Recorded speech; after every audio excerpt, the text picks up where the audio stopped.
आज भी मन के कैनवस पे छप सी गई उन गलियों पे जब कभी अनजाने ही निकल पड़ता हूँ, तो अनायास ही वो पीला सा दुपट्टा लहराती हुई तुम साथ कहीं मिल जाती हो। फिर जैसे बाकी सारे रंग फीके पड़ जाते हैं और निरुत्तर हो जाता हूँ तुम्हारे इस सवाल से कि इस दुपट्टे से भी शौक क्या तेरी किताबों के रंग थे।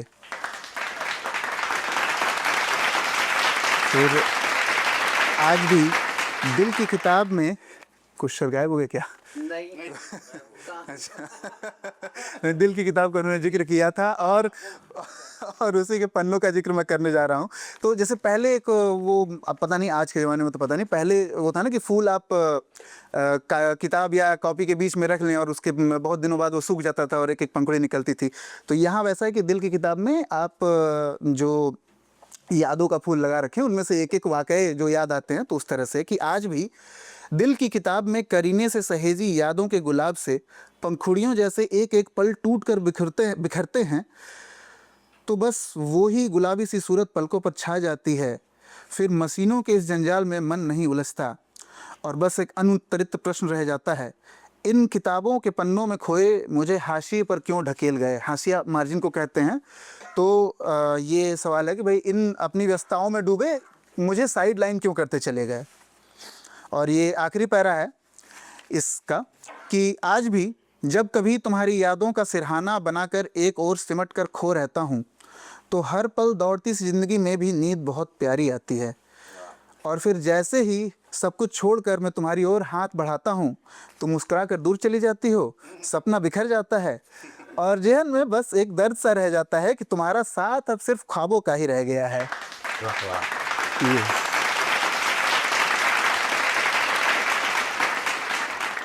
तो ये एक कविता हुई। अगर आप आज्ञा दें तो एक और सुनाना चाहूँगा मैं। ठीक, गाड़ी मत देखो। तभी मैं भागा। तो हाँ, तो ये जो दूसरी है ये कुछ ऐसी सी है कि जैसे सभी की कुछ न कुछ हसरतें रहती हैं। कुछ जैसे एस्पिरेंट लोग हैं या बाकी भी जीवन में लोगों की इच्छाएं रहती हैं, प्लान्स रहते हैं, तमन्नाएं रहती हैं। फिर कई लोगों की चीज़ें हो नहीं पाती हैं पूरी।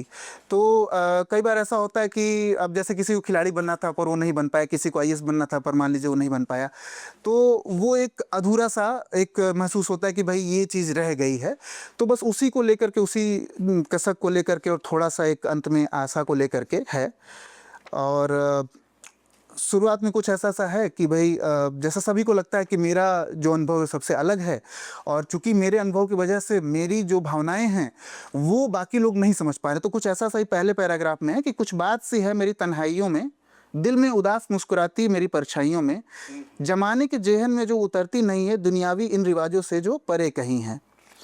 ठीक है, तो ये कवि की अपनी भावना है कि भाई मुझे लोग समझ नहीं पाते हैं।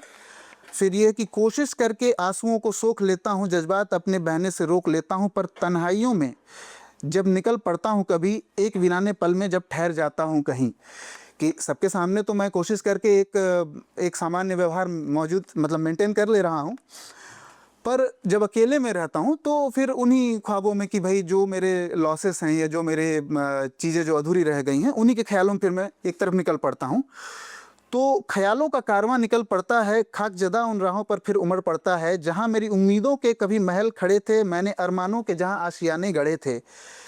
तो सवालों का ये सिलसिला उठकर मेरी आहों से फिर गुजरेगा शायद, उजड़ी उन्हीं राहों से जहां मेरी ख्वाहिशों के काफिले जले थे, मेरे ख्वाबों के सब घरौदे जहां रेत हो चले थे। कि बार बार मैं वहीं सोचता हुआ पाया जाता हूं, क्योंकि बहुत मतलब बहुत शिद्दत से चाहता किसी चीज़ को, तो जब भी समय मिलता है मैं वहां पहुंच जाता हूं, वहीं सोचता रहता हूं। आगे भी शायद मैं उसी जगह पर बार बार घूमता रहूंगा, जाने अनजाने उन्हीं चीज़ों में डूबा पाया जाऊंगा।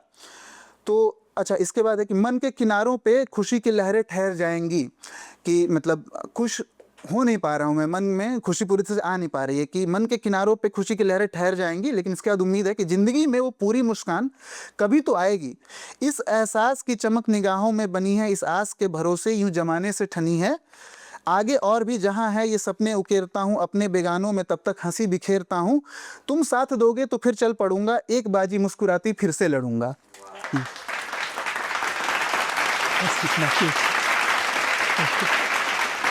धन्यवाद। पुस्तक